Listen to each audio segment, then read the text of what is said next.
Hi guys, very good evening. I hope आप सभी बहुत अच्छे होंगे।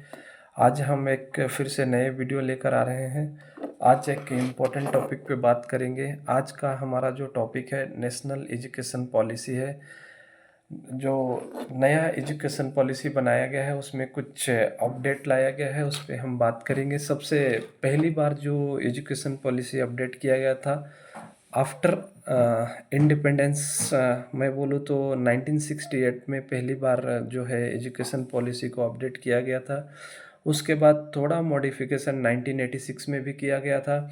इसके बाद 1986 के बाद ये जो नया एजुकेशन पॉलिसी अभी आया हुआ है, ये काफ़ी बेहतरीन रिसर्च के बाद बनाया गया है। ये जो है इनके जो अध्यक्षता जो किया है वो पूर्व इसरो चेयरमैन रह चुके हैं। ये कस्तूरी रंजन की अध्यक्षता में ये कमेटी बनी थी और उन्होंने ये न्यू एजुकेशन पॉलिसी पे काम करके ये इस एजुकेशन पॉलिसी को अपडेट किया है। तो मैं आपको बताना चाहूँगा गाइज कि इस एजुकेशन पॉलिसी को बनाने के लिए उन लोगों ने काफ़ी दिन रात मेहनत किया है और पंचायत से लेके ब्लॉक लेवल से लेके बहुत सारे विद्वानों का उन्होंने सुझाव लिया है और फिर इस एजुकेशन पॉलिसी को अपडेट किया है और लागू किया गया है। तो गाइज मैं बताना चाहूँगा आपको कि जो एजुकेशन पॉलिसी है, पहले जो है 10+2 के पॉलिसी पे काम करता था। इसका मतलब ये है कि पहले जो हमारी स्टेट गवर्नमेंट होती थी वो बच्चों पे 12 साल तक निगरानी रखती थी। सीधा सीधा अगर कहना चाहे तो यहाँ पे हमारे 6 साल में हम स्कूल में इंटर करते थे। हमारी जब एज बच्चों की 6 साल होती थी तो उस टाइम पे बच्चे जो है स्कूल में एंट्री लेते थे। उसके बाद जो स्टेट गवर्नमेंट होती थी वो 12 साल उन पे निगरानी रखती थी। 10th बोर्ड लिखते थे, उसके बाद 11-12 होता था और उसके बाद 12 के बाद जो है वो डिग्री के लिए प्रोसीड करते थे। जो उस पे जो गवर्नमेंट होती है, स्टेट गवर्नमेंट, उसका कोई हाथ नहीं होता था। जो डिग्री किया जाता है वो यूनिवर्सिटी लेवल पे किया जाता था। अभी भी डिग्री जो है यूनिवर्सिटी लेवल पे ही किया जाएगा, लेकिन अभी जो स्टेट गवर्नमेंट की जो अब बच्चों पे निगरानी होगी वो 15 साल की होगी। इस पॉलिसी को अपडेट किया गया है। जो 10+2 था उसमें बदलाव ये किया गया है कि इसको 5+3+3+4 में अपडेट किया गया है। मतलब जो न्यू एजुकेशन पॉलिसी जो बनाया गया है वो 4 स्टेज पे इम्प्लीमेंटेशन किया जाएगा। 4 स्टेज का मतलब है कि पहले जो बच्चे पे निगरानी जो 12 साल की होती थी, अभी वो 15 साल की होगी। तो इसका मतलब ये बिल्कुल नहीं है कि 12+3 हो जाएगा, ऐसा नहीं है। 12 के बाद 3 साल और निगरानी रखेगी, ऐसा नहीं है। जो बच्चे पहले 6 साल में एडमिशन लेते थे वो अब स्कूल में 3 साल में ही एडमिशन लेंगे। और वहाँ पे जो है एक जो पहला स्टेज बनाया गया है वो फाउंडेशन स्टेज बनाया गया है, वो 5 साल के लिए होगा।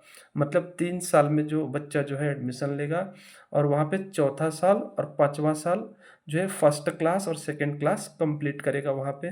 तो इस स्टेज पे ये इम्प्लीमेंटेशन लाया गया है कि जिस तरह से बच्चे जो है घर पे खेलते हैं, जो जो गेम इम्प्लीमेंट करते हैं खेलने के लिए, उसी तरह का गेम जो है इम्प्लीमेंटेशन उनको स्कूल में कराया जाएगा। उसके लिए टीचर्स को बेहतरीन तरीके से जो है ट्रेनिंग दिया जाएगा, उनको उस तरह से तैयार किया जाएगा ताकि वो बच्चे के मोरल को समझ सकें और उसी अनुसार उस बच्चे को ट्रेनिंग दे सकें। तो इस स्टेज पे गवर्नमेंट ने ये जो इनिशिएट लिया है, ये काफ़ी बेहतरीन इनिशिएट मैं इस चीज़ को समझता हूँ। तो ये जो फाउंडेशन स्टेज बनाया गया है, इसी स्टेज में जो है क्लास फर्स्ट और क्लास सेकंड कंप्लीट हो जाएगा। इसके बाद स्टेज 2 जो बनाया गया है वो प्रिपरेटरी स्टेज होगा। इस स्टेज में जो है क्लास थर्ड, क्योंकि 2 साल उधर ही कंप्लीट हो चुका है, फर्स्ट सेकंड। तो ये जो प्रिपरेटरी स्टेज होगा वो क्लास थर्ड, क्लास 4 और क्लास 5 कंप्लीट किया जाएगा यहाँ पे। और जो फाउंडेशन स्टेज था वहाँ पे कोई भी एग्ज़ाम नहीं रहेगा। बच्चे वहाँ पे कुछ भी एग्ज़ाम की तैयारी नहीं करना पड़ेगा। वहाँ पे बच्चे फ्री माइंड से खेलेंगे, अपने अपने तरीके से खेलेंगे, जो भी उनको खेलना होगा। कोई भी ड्रेस कोड का रिस्ट्रिक्शन नहीं होगा।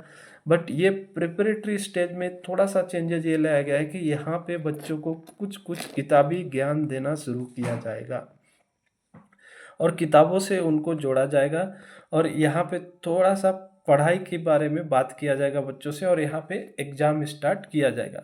और इसमें सबसे बड़ा अपडेट ये है कि यहाँ पे रीजनल लैंग्वेज पे फोकस किया गया है कि जो भी स्टेट है, बच्चे को अपने रीजनल लैंग्वेज में जो है एजुकेशन दे सकते हैं। बट इसका मतलब बिल्कुल ये नहीं है कि इंग्लिश कंपल्सन है ही नहीं, इसको हटा दिया गया है, ऐसा भी नहीं है। जो इंग्लिश में पढ़ना चाहता है वो इंग्लिश में पढ़ सकता है और जो रीजनल लैंग्वेज में पढ़ना चाहता है वो रीजनल लैंग्वेज में पढ़ेगा। तो अपने अपने हिसाब से पढ़ सकता है। बट इसका एक ड्रॉबैक ये है कि ऐसा करने से इंग्लिश से बच्चे थोड़े दूर हो सकते हैं। तो इसका बहुत बड़ा ड्रॉबैक हो सकता है, क्योंकि आज जो जितने भी इंडियन सिटीजन है वो एब्रॉड जॉब लेने में और कंट्री की अपेक्षा ज़्यादा काबिलियत रखता है। क्योंकि हमारे और देश की अपेक्षा और देश के कंपैरिजन में हमारे यहाँ का जो कैंडिडेट होता है एटलीस्ट टूटी फूटी इंग्लिश बोल लेता है।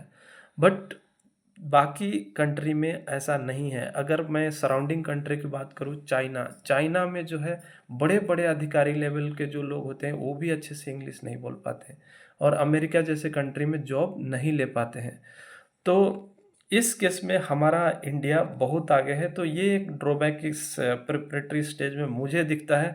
पता नहीं इसमें विद्वान लोगों ने मिलकर बनाया है तो इसलिए उन्होंने इंग्लिश को कम्प्लीटली डिस्कार्ड नहीं किया है। तो जो बच्चे इंग्लिश में प्रोसीड करना चाहते हैं वो इंग्लिश में करेंगे, जो बच्चे रीजनल लैंग्वेज में प्रोसीड करना चाहते हैं वो रीजनल लैंग्वेज में प्रोसीड करेंगे। इसके बाद जो है थर्ड स्टेज जो है मिडिल स्टेज हो जाता है, मिडिल स्टेज आता है यहाँ पे। तो मिडिल स्टेज में जो है क्लास 6 7 और 8 कंप्लीट किया जाएगा। यहाँ पे काफ़ी कुछ अपडेट किया गया है। बच्चे 6 क्लास से कंप्यूटर एजुकेशंस पे फोकस हो जाएंगे। जैसे यहाँ पे बेसिक लैंग्वेज पढ़ाया जाएगा, उनको पाइथन पढ़ाया जाएगा, HTML पढ़ाया जाएगा, CSS पढ़ाया जाएगा और काफ़ी कुछ कंप्यूटर से रिलेटेड एजुकेशन दिया जाएगा। इट मीन्स कि टेक्निकल स्किल्स लेवल भी यहाँ पे तैयार किया जाएगा। जैसे कोई खाना बनाने का एजुकेशन लेना चाहता है, कोई खेती करने का एक एजुकेशन लेना चाहता है, कोई बढ़ई का काम करना चाहता है, कोई कुछ काम करना चाहता है, कोई माली का काम करना चाहता है, तो उससे रिलेटेड जो है एजुकेशन में अपडेट किया गया है और ये मैं बेहतरीन अपडेट समझता हूँ। तो ये काफ़ी अच्छी चीज़ है। बाकी जो है मैथ साइंस आर्ट्स जो है एज यूजुअल रहेगा। तो यहाँ पे जो मिडिल स्टेज जो है इस तरह से कंप्लीट किया जाएगा 6 7 8 तक। इसके बाद स्टेज 4 आता है गाइज। स्टेज 4 में काफ़ी अपडेट मुझे दिखता है, क्योंकि ये जो स्टेज 4 है इसमें बच्चे थोड़े मैच्योर हो जाते हैं, काफ़ी समझ रखने लगते हैं। तो इस यहाँ पे इस स्टेज में जो है 9 10 11 12 कंप्लीट किया जाएगा। और यहाँ पे सबसे बड़ा अपडेट ये है कि अब जो है ईयरली एग्ज़ाम बच्चों पे नहीं लिया जाएगा। अब जो एग्ज़ाम लिया जाएगा वो सेमेस्टर सिस्टम का एग्ज़ाम होगा और ये काफ़ी अच्छा अपडेट है, क्योंकि बच्चे पहले क्या करते थे, लास्ट के 2 महीने पढ़ते थे, एग्ज़ाम लिखते थे। लेकिन अभी अब ऐसा नहीं होगा। अब एग्ज़ाम जो होगा वो क्रिटिकल थिंकिंग के बेस पे होगा। मैथ साइंस और आर्ट्स जो है इस तरह का कोई भी स्ट्रीम नहीं होगा यहाँ पे। स्ट्रीम ख़त्म कर दिया गया है। जो 11-12 में पहले बच्चे कैसे पढ़ते थे, मैथ्स वाला ही मैथ्स करेगा, बायो वाला बायो पढ़ेगा। अब ऐसा नहीं रहेगा। जो मैथ साइंस और कॉमर्स का जो कंसेप्ट है ये पूरी तरह से हटा दिया गया है गाइज। तो ये बहुत बड़ा अपडेट मैं मानता हूँ कि कोई बच्चा अगर मैथ्स पढ़ना चाहता है मैथ्स पढ़े, कॉमर्स का अकाउंट पढ़ना चाहता है अकाउंट पढ़े, इंग्लिश पढ़ना चाहता है इंग्लिश पढ़े, तो खिचड़ी तरीके से पढ़ सकता है। इसका बहुत बड़ा फ़ायदा होने वाला है हमारे आने वाले अपकमिंग जनरेशन का। तो ये मैं काफ़ी बड़ा अपडेट समझता हूँ और इसकी तारीफ़ भी होनी चाहिए, क्यों नहीं हो, क्योंकि इतना बड़ा उन्होंने जो अपडेट लाया है इसके पीछे काफ़ी रिसर्च रहा होगा, काफ़ी दिनों का इनका मेहनत रहा होगा। तो ये जो भी रिसर्च आया है बहुत बेहतरीन है, काबिल तारीफ़ है जो न्यू एजुकेशन पॉलिसी बनाया गया है। अब जो यहाँ पे जो एग्ज़ाम का सिस्टम होगा ये ऐसा राम कहानी के जैसा नहीं होगा कि राजा दशरथ के 4 पुत्र थे, ऐसे-ऐसे थे। तो इस तरह से जो है क्वेश्चन नहीं बनाया जाएगा। यहाँ पे जो भी क्वेश्चन होगा वो एक्टिविटी बेस्ड होगा, क्रिटिकल थिंकिंग बेस्ड होगा और काफ़ी सोच समझ के पेपर बनाया जाएगा जिससे बच्चे का थिंकिंग डेवलपमेंट हो सके। अब ये सेकेंडरी स्टेज कंप्लीट होने के बाद यहाँ से स्टेट गवर्नमेंट का रोल ख़त्म हो जाता है और बच्चे जो है डिग्री कॉलेज के लिए जब प्रोसीड करेंगे तो इसमें काफ़ी बड़ा अपडेट लाया गया है कि इसमें कोई भी स्ट्रीम नहीं रहेगा। ये तो पहले ही मैं बता चुका हूँ। कोई भी ऐसा नहीं होगा कि बीएससी मैथ्स कर लिया, बीएससी फिजिक्स कर लिया, बीएससी केमिस्ट्री कर लिया, एमए कर लिया तो हिंदी बोल देंगे, हिंदी से कर लिया, आर्ट्स से कर लिया, ऐसा कोई भी स्ट्रीम नहीं होगा। अभी सिर्फ जो है ग्रेजुएशन मीन्स ग्रेजुएशन होगा। और यहाँ पे सबसे बड़ा अपडेट ये आया है कि ग्रेजुएशन जो है 4 साल का होगा, पहले ग्रेजुएशन होता था 3 साल का। और इसमें एक बेहतरीन अपडेट दिया गया है। जो तारीफ़ करने वाली बात यह है कि पहले जो है फर्स्ट ईयर कंप्लीट करने के बाद कुछ लोग अपना मनी प्रॉब्लम से एजुकेशन डिसकंटिन्यू करते थे तो उनको कोई भी सर्टिफिकेट नहीं दिया जाता था। लेकिन अभी ऐसा नहीं है। अगर कोई भी स्टूडेंट पहले साल ग्रेजुएशन का कंप्लीट करता है तो उसको सर्टिफिकेट मिलेगा फर्स्ट ईयर कंप्लीशन का। अगर वो सेकेंड ईयर ग्रेजुएशन का कंप्लीट करता है तो उसको डिप्लोमा सर्टिफिकेट दिया जाएगा। इसी तरह से वो थर्ड ईयर अगर ग्रेजुएशन का कंप्लीट करता है तो उसको डिग्री सर्टिफिकेट दिया जाएगा। और अगर वो फोर्थ ईयर कंप्लीट करता है तो ग्रेजुएशन विथ रिसर्च का सर्टिफिकेट दिया जाएगा। इसका मतलब ये है कि जो भी डिग्री जो ग्रेजुएशन की होती थी वो अब 4 साल की होगी इंस्टेड ऑफ 3 इयर्स। बट इसमें सवाल ये है कि आप पूछेंगे कि सर अगर किसी ने ग्रेजुएशन का 3 साल पे डिसकंटिन्यू किया और बाद में किसी वैकेंसी में अगर डिग्री ग्रेजुएशन लिखा गया, डिग्री लिखा गया तो वो एलिजिबल होगा या नहीं होगा? बिल्कुल होगा। अगर 3 इयर्स का डिग्री उन्होंने कंप्लीट किया है तो वो ग्रेजुएशन लेवल के जॉब के लिए बिल्कुल एलिजिबल होगा। अब यहाँ पे जो है पोस्ट ग्रेजुएशन में जो अपडेट किया गया है, जो 4 साल का ग्रेजुएशन करेगा वो पीजी 1 ईयर में कंप्लीट करेगा। जो पोस्ट ग्रेजुएशन होगा 1 ईयर में कंप्लीट करेगा। लेकिन जो 3 साल के बाद क्विट करेगा, ग्रेजुएशन की डिग्री सिर्फ 3 साल का करेगा, उसे पोस्ट ग्रेजुएशन 2 साल का करना पड़ेगा। एज यूजुअल रूल रहेगा उसके लिए।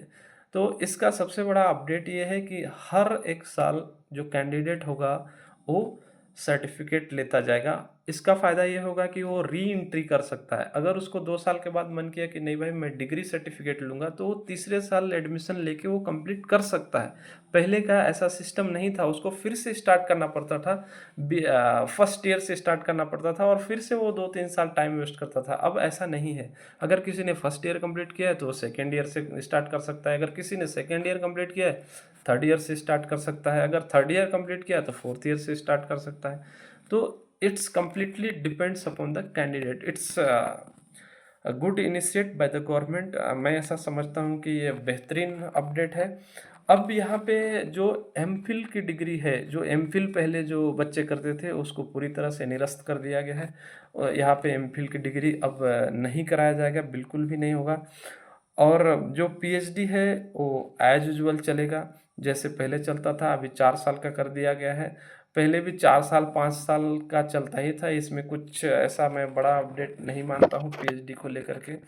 तो यही था गाइज न्यू एजुकेशन पॉलिसी का जो समरी था, हमने अच्छी तरह से आपको समझाने की कोशिश किया है। तो आई होप कि आपको समझ में भी आया होगा।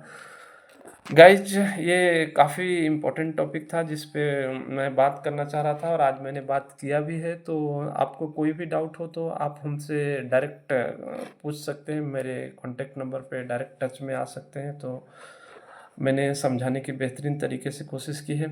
बाकी आप भी अपने लेवल पे रिसर्च कीजिए। Everybody is eligible to do their research and they have freedom. Thank you so much guys. जय हिंद, जय भारत।